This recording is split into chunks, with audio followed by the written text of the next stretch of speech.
গুলির আওয়াজ, কারো হাতে, কারো কারো মাথা, কারো বুকে। কদি বাসায় যাস, তোর বাইক না তুই গুলি খেয়ে মরে যেতেছে, তুই কি করছ তুই? আমার কাছে আর কিছু নাই মা।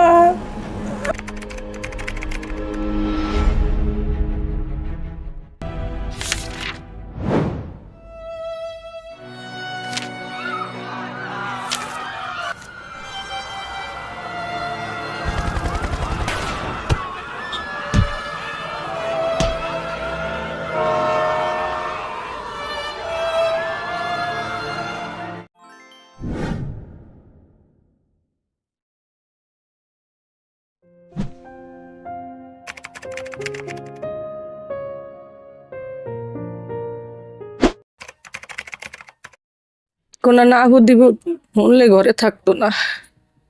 আমি বাধা দিম বললা আমার কইতো না, কিন্তু আমার হতে যে যাইতো, আন্দোলনে থাকতো, আমি এটি বুঝতে পারতাম না। অনেক বন্ধু বান্ধব ছিল, কিন্তু বন্ধু বান্ধবেরা মাঝে সাঝে আইতো, আবার মাঝে সাঝে আইতো না। আমি রাগ করতাম আমার হুতরে, রে তোরা আমার হুতরে কোনো দিকে নিস না। আমি অনেক কষ্ট করে এগরে মানুষ করতেছি, এগরে খাওয়াইতে দিতেছি, তার মধ্যে তোরা নিয়ে আমার হুতের একটা আল্লাহ না করো কোনো ক্ষয়ক্ষতি হয়ে গেলে কেউ তো আর বুঝবি না। আমি একই কথা কই আমার হুতের, যে মিরাজ যাইস না বাবা, কিন্তু আমার হুতে বলতো না। আমার মধ্যে গায় মা,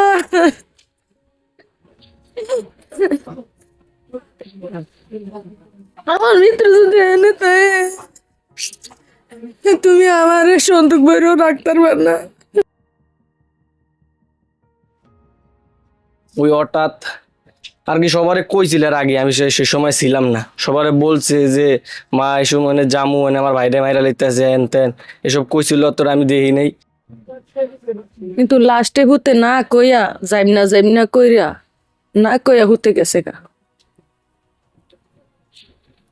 হুতে গেছে গা। আমি তো আর জানি না, আমি আইলাম কাজের থেকে। এই অসরের মধ্যে দুইজন খবর লয়ে আইছে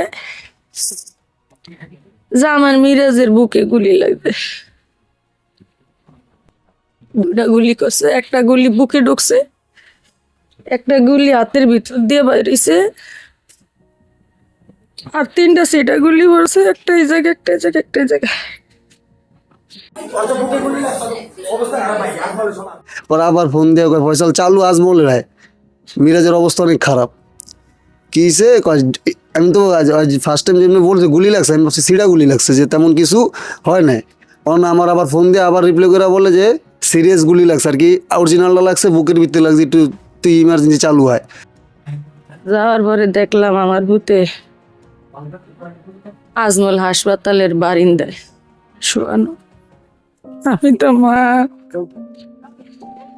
আমি আমার ভূতের পেলাম মিরাজ রে,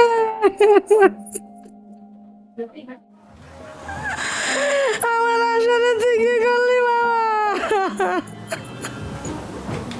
পরে আলামিনে বললাম এমন এমন কি, তুই কেমনি কি দেখলি? আমি ওরে দেখতেছি যে দাঁড়া দাঁড়া এই জায়গায় স্পট এমন এটা এটা মারামারি করতেছে, কিন্তু এর ভিতরে ওরা গুলি করা, কারণ গুলিটা করছিল মেনলি হেলমেট বাহিনী ভাই, বুঝছেন, সব হেলমেট পরা ছিল। ওদিন কোনো পুলিশ প্রশাসন বলতে রাস্তাঘাটে কেউ ছিল না। ছাত্ররা কইল আন্টি আপনার ছেলে শহীদ হয়েছে। আমি আমার ভূতেরে ধরলাম, দেখলাম আমার ভূতে গরম। এখন আমি ভাবছিলাম যে ডাক্তাররা হয়তো চিকিৎসা দেয় নাই। পরে আমি কই না, এনে ডাক্তারেরা আমার ভূতের চিকিৎসা দিব না, আমি এনতে আমার ভূতেরে নিয়ে যাবো। ডাক্তাররা আয় না, চিকিৎসা দেয় না। আইলো ডাক্তার দাঁড়ায় রইলো, আমার ভূতের গাও গরম, এরা কি আমার ভূতে শহীদ হয়েছে। লাস্টে তারপরও আমার মনে মানলো না, আমি আমার ভূতের এনতে বাইর করলাম। বাইর করার পরে ছাত্ররা কি করলো, ওরে নিয়ে গেল একদম সেনাবাহিনীর গাড়ির সামনে। কারণ আমি হাসপাতালেতে বাইরে দিয়ে আমার ভূতে নাই, ওরা আমাকে কিরম হতে গেল কই, ওরে নিল কই। পরে আমি সাইতে সাইতে দেই যে ছাত্ররা একদম অনেক গোলয় না, মানে গাড়ি ঘেরাও দেওয়া, ওই জায়গায় আমার ভূতের একদম গাড়ির সামনে নিয়ে ওরা মিছিল দিতেছে। পরে ছাত্ররা বললো কি যে আন্টি ওরে দূরে তো কোথাও নিয়ে যাইতে পারবেন না, পরে তাহলে এই যে এই জায়গায় আবার আলোক হাসপাতাল আছে, এই আলোকের ভিতরে আপনি ঢুকান। ওরে আমি হাসপাতালে ঢুকাইছি আলোকে। ঢুকানোর পরে আলোকের ডাক্তারের একদম ইমার্জেন্সি রুমে নিল। নেওয়ার পরে ইমার্জেন্সি রুমে নিয়ে ডাক্তারেরা ওরে আবার অক্সিজেন লাগাইয়া ওর চিকিৎসা করলো। ডাক্তার বাইরে কইতাছে এই রুগীর সাথে কারা আছে এত নাই। পরে সবাই বললো যেন কি রাস্তাঘাটের অবস্থা তো বেশি ভালো না, যত তাড়াতাড়ি সম্ভব ওরে মাটি দেওয়ার জন্য দেশে নিয়ে যাও। মাগরিবের নামাজ শেষে মসজিদেই জায়নামাজ দিল। জায়নামাজ দেওয়ানোর পরে মনে করেন যে আমরা ফিকাবে করে আমার হুতরে নিয়ে দেশে গেছি। আমরা যাইতে যাইতে দেশে ওর দাদা গাড়ি যায় বসতে বসতে সকাল 7টা বাজছে। 7টা বাজছে মতন 10টার দিকে আর কি আমার পুত্রের মাটি ছুটি দিছে। আজও অনেকে জানে না যে আমার মিরাজ যে নাই, অনেকের মোবাইলে ফোন দেয়, কিন্তু আমার পুত্রে যে নাই অনেকে জানে না। আমার বড় ভাই আমার অনেক কেয়ার করতো আর কি। আমার মোবাইলটা ভাঙ্গা যায়, আমি কইছি ভাই মোবাইল লাগবো, আমার মোবাইলটা ভাঙ্গে গেছে। মারে কইলে মার দ্বারা টাকা নাই, আব্বার দ্বারা টাকা নাই। তো ভাই কইছে আচ্ছা আমি দেখতেছি, তুই লইস, সমস্যা নেই, পরে দেখতেছি। তেমন করে একটা সেট লিয়ে দিছে আমারে। এই বস্তিতে ওর জন্মস্থান, আবার এই বস্তিতে ওর মৃত্যুবরণ করছে। কিন্তু আজও আমার ছেলে যেন এত বড় হয়েছে, অনেকের সাথেই ওর চলাফেরা আছে। কোনো মানুষ বলতে পারবো না যে না আমার ভূতে কারোর সাথে বিয়াদবি করছে। আমি মা হইয়া কোনোদিনও দেখিনি। পড়ালেখা করুম, গাড়ি চালান শিখছি, গাড়ি চালামু, হোন্ডা চালামু, এই যে বুট ফান্ডারের ব্যাগ আমার ঘরে, চাকরি করমু। মা তুমি চিন্তা করো না, আমি কি দিয়া ওর প্রশংসা আমি বুঝামু, কি দিয়া বুঝামু। মা আমি ফুড ফান্ডারে চাকরি করলে আমার একটা সাইকেল লাগবো, আমার একটা মোবাইল লাগবো, মানে বহু স্বপ্ন, ওর স্বপ্নের কোনো শেষ নিল না। ওই আমারে যা দিয়ে গেছে সব স্মৃতি দিয়ে গেছে, আমার কাছে আর কিছু নাই। পোলাও পছন্দ ছিল, গরু মাংস বোনা পছন্দ ছিল, মুরগি ডিম, মানে গরিবের ঘরে জন্মেলে চাবুন হয় না। কি কই রে বাবু, আমি আরে স্বপ্নগুলো আমি কেমনে পূর্ণ করবো? আমি তো কিছু পূর্ণ করতে পারি না।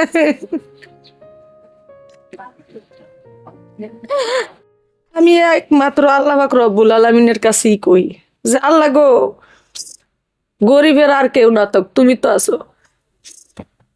আমার ভূতের এই সমস্ত শখ আহ্লাদ গুলি যেহেতু আমি পূর্ণ করতারি না, এগুলা তুমি পূর্ণ করো। আমি বিচার চাইতে যেতে আগের যেমন স্বৈরাচার সরকার ছিল, ওর আমলে যতই মানুষের যদি কেউ ভাই বোন মারা যেত, যদি বিচার চাই ওটার কোনো প্রতিবাদ পাইতো না। অন আশা করি যে স্যাররা আছে যারা বর্তমানে দেশ পরিচালনা করে, তাদের উপরই তো সব ছেড়া দিছে দায়িত্ব, যে এরাই তো কইলো যে বিচার তোমাদেরটা তোমরা সম্পূর্ণ বিচারই পাইবা, দেখি এরা কি করে। যে আমার সন্তান কোনো অপরাধ করে না, আমার নিষ্পাপ সন্তান, 2টা বাড়ি দিতি আমার সন্তান ফিরে পাইতে পড়তো। আমার সন্তান তোর গায়ে ঢিল মারছে, একটা ঢিল মারতি আমার সন্তান ফিরে পাইতে পড়তো। আমার সন্তান রে পৃথিবীর বুকের থেকে মুইসা দিছে। আমি তাগর বিচার চাই। আমার বর্তমান বিচার হলো আমার আল্লাহ পাক রব্বুল আলামিনের কাছে, তারপরের বিচার হলো এই দুনিয়ার মানুষের কাছে। যারা আছে, যারা রাষ্ট্র এখন চালাইব বা চালাইতাছে, তাগর কাছে আমার একটাই দাবি, যা আমার বাকি যে সন্তানগুলো আছে এগোরে যেন এই সহযোগিতা করে। আর একটা দাবি হলো যে আমার ভূতে যেন ইতিহাসের কোনো খাতাতে মুছে না যায়।